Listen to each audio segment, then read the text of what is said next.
मंत्र पर क्या लग रहा है, कुछ प्रोग्रेस है, कुछ तरक्की है? हाँ जी, आज हमारा जो तीसरा दिन है धरना प्रदर्शन का, और फर्स्ट हमने जो 20 फरवरी को किया वो तो एक पूरे देश के जितनी भी जेसीओ जवान संस्थाओं को हमने कॉल दिया था। उसके बाद जो निर्णय लिया कि कंटिन्यू रखना जब तक सरकार हमारी मान नहीं लेती है। एक संकेतक हमारा धरना प्रदर्शन है। अगर कंटिन्यू रखेंगे, अगर सरकार नहीं बातें मानती तो हम इसका कोई जैसे 20 की तरह इससे भी बड़ा कोई प्रोग्राम वो लिख सकते हैं। वो जो कमेटी के साथ बिल्कुल हम उनकी सलाह लेके जो साझा फ्रंट बनाया है, अगला कोर्स ऑफ एक्शन लिखेंगे। लेकिन अभी फिलहाल जो हमारा ऐसे ही कंटिन्यू चलता रहेगा। हमारे को पूरे देश से समर्थन मिल रहा है, फ़ोन आ रहे हैं। जो 20 फरवरी को नहीं भी आई हैं जेसीओ जवान संस्था, वो भी आने को तैयार है। कि हमने रोका हुआ है उनको कि जहां हमारे को परमिशन खाली 50 और 100 बंदे की है अभी जो हम कंटिन्यू जो धरना प्रदर्शन, इसलिए हम ज़्यादा मना कर रहे हैं। फ़ोन आ रहे हैं पूरे देशों पूरे स्टेटों से कि हम 200 बंदा लेके आए, हम 400 बंदा लेके आ रहे हैं। हम मना कर रहे हैं क्योंकि अभी परमिशन हमारे को 100 बंदे तक की है। जहां जब हमको कोई बड़ा कोर्स ऑफ एक्शन करना पड़ेगा। अभी जो 20 फरवरी का धरना है, वहां से एक मैसेज गया पूरे देश को। अभी पूरे देश के साबका सैनिक जाग पे हैं अपनी हकी मंगा वास्ते।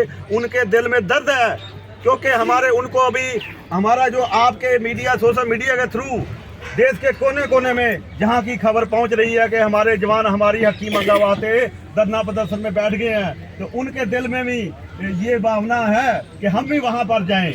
हमें कुछ विश्वस्त सूत्रों से पता चला है कि सरकार में खलबली मची हुई है। हम ऐसा इसलिए कह रहे हैं कि G20 समिट 3-4 महीने में होने वाला है देश के अंदर। पूरी दुनिया के 20 देशों के जो प्रोमिनेंट लोग हैं वो भारत में जुटेंगे। अगर 2-3 महीने में सरकार ने ये चीज़ को नहीं सुलझाया तो यहीं नई दिल्ली के एरिया के अंदर आप लोग रहेंगे, तो क्या संदेश जाएगा पूरी दुनिया में? बहुत दिक्कत होने वाली है। तो सरकार भी एकदम एक्टिव है, क्या लगता है आपको? आप सरकार पे दबाव है? हम सरकार के विरोधी नहीं है। हाँ, हम सरकार से अपने हक मांगने के लिए आए हैं। अच्छा। बच्चा रोता तो माँ दूध देती है, हम रोने के लिए आए हैं। अपने दर्द, अपनी विडो बहनों के, अपने शहीद परिवारों के दर्द, जिनको ORP से वांझा रखा गया, जो हमारे सैनिक जिन्होंने 3 लड़ाई लड़ी हैं, सन 62, 65, 71, और उनको 5-7 साल की सर्विस में और रिजर्व पेंशन भेज दिया गया। उनको ना तो ORP 1 मिला और ना अभी ORP। जिन्होंने 3 लड़ाइयाँ देश के लिए लड़ी, उनको ORP से वांझा रखा गया। जो हमारे जवान 70%, मोदी जी ने बोला था 15 में, तो मेरे जवान जो प्री मेचर आ जाते हैं 70%, उनको भी ORP में दायरे में रखा जाएगा।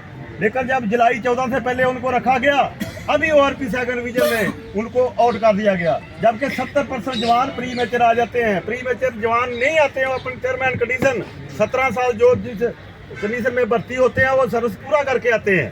तो उनको 70% को प्री मेचर आउट कर दिया। जो हमारे JCO रैंक हैं उनको प्री मेचर से उनकी माइनस पेंशन। अभी बाकी ORP किसके लिए रहेगी? खाली अधिकारियों के लिए, जबकि अधिकारियों को तो ये अथॉराइज नहीं है कि 70-60 साल नौकरी करते हैं, 58 साल नौकरी करते हैं। सर, भय बिन प्रीत न होए, तो सरकार को क्या भय है आप लोगों से जो आपकी बात मानेगी? सरकार को ये चीज समझ लेना चाहिए कि हमारी 20 फरवरी रैली से समझ लेना चाहिए। अगर हमारे फर्स्ट कार्ड के ऊपर इतने लोग पूरे देश से आ सकते हैं, और इतने लोग जो आए हैं वो जाके गांव-गांव, घर-घर जी में हमारा संदेश पहुंच गया है कि हमारी हकी मंगा वास्ते हमारे जवान हमारे लिए बैठे हुए हैं। हमारे बुजुर्ग 70-30 साल के जो बार छोड़ के आए हुए हैं। तो ये संदेश सरकार को समझ लेना चाहिए। अगर हमारा जल्दी से जल्दी हमारे ਜਿਹੜੇ मुद्दे हैं अगर नहीं मानेंगे तो हम कोई बहुत बड़ा कोर्स ऑफ एक्शन देने के लिए मजबूर होंगे। किन परिस्थितियों में रहता है जवान बॉर्डर पर और अधिकारी किन परिस्थितियों में रहता है? थोड़ा तुलनात्मक बताइए, किस मुश्किल में आप लोग रहते हैं? और आज देखिए, जो सर्विस के दौरान अधिकारी है, जो अधिकारी अपनी ड्यूटी करता है, जवान अपनी ड्यूटी करता है। कुछ तो फर्क होगा ड्यूटी में। लेकिन ड्यूटी में तो जैसे आपने पहले ही मेरे से क्वेश्चन किया था कि भ्रष्टाचार हम ये नहीं बोलते। भ्रष्टाचार का मतलब है कि हमारे जवानों का जरा दुरुपयोग होता है सेना में भी। क्योंकि जो सहायक सिस्टम है, सहायक सिस्टम की वजह जो जिन अफसर को अनऑथराइज जो जवान बॉर्डर पे लड़ने के लिए भर्ती होता है, उनको अफसर के घरों में एज ए नजायज काम कराए जाते हैं जो कि अथराइज नहीं है उनको। आप ये कहना चाहते हैं कि जवान को अफसर नौकरों की तरह व्यवहार करते हैं, और अपने काम कराते हैं, पर्सनल काम, ये कहना चाह रहे हो आप? बिल्कुल यही कहना चाह रहे हैं कि जैसे हमारा देश आजाद हुआ, हमारा संविधान बन गया 1950 में, संविधान चेंज हो गया, लेकिन हमारे आर्मी रूल जो अंग्रेजों के टाइम के हैं, जो अंग्रेज हमारे को गुलाम समझते थे, अभी भी हमारे जो आर्मी रूल 1911 के वही चल रहे हैं, वो चेंज होने चाहिए ताकि हमारी सेना में जो सहायक सिस्टम जरा खत्म हो सकता है। अगर मैं आपको बताना चाहता हूँ कि सहायक सिस्टम की वजह से जितने जवान हमारे बॉर्डर से शहीद हो रहे हैं, उससे ज्यादा खुदकुशियां कर रहे हैं। लगातार ये खबरें आती रहती हैं कि जवान ने आत्महत्या की या परिस्थितियों, बस बहुत सारी खबरें आती हैं, अखबारों में छपती हैं, लेकिन हम लोग उसको पढ़ते हैं और पढ़कर उसको निगलेक्ट कर देते हैं। क्या यही वजह है जिस वजह से लोग? यही वजह है, क्योंकि जो मान लो जहाँ पर कहीं संतरी पोस्ट पे 10 जवानों ने ड्यूटी देना है, वहाँ पर 10 में 4 जवान तो अफसरों के घरों में है, तो वहाँ 6 उनको ज्यादा जरा टास्क करना पड़ता है, दिन रात ड्यूटी देना पड़ता है, उनको रेस्ट नहीं मिलती और मेंटली जरा अपसेट हो जाते हैं। इसी यही कारण है खुदकुशियों करने का, क्योंकि अगर वो अफसरों के घरों में जाने से मना कर देते हैं तो उनको टार्चर परेशान किया जाता है, वो दुखी हो गया जरा खुदकुशी करता है। ऐसे केस बहुत आए हैं। आज आपका तीसरा दिन हो गया है धरने का, आपसे कोई पदाधिकारी जो है वो लोग मिलने आए, जैसे कि जो सत्ता में है? नहीं, अभी तक कोई भी प्रशासन की तरफ से हमारे को मैसेज या नहीं सद्दा पत्र आया कि हमारे से कोई बातचीत करने का। आप क्या संदेश देना चाहते हैं आप इस प्रेस कॉन्फ्रेंस के माध्यम से? हम यही संदेश देना चाहते हैं कि सरकार को हम हाथ जोड़ के अपील करते हैं कि हमारी बातें जल्दी से जल्दी मान ले, नहीं तो बाद में हमारे को नहीं दोष देना। हमसे काल दे दिया बड़ी, तो यहाँ दिल्ली में जगह नहीं मिलेगी पूरा देश का सैब कसान का अगर इधर आ गया तो। बहुत बहुत शुक्रिया, थैंक यू।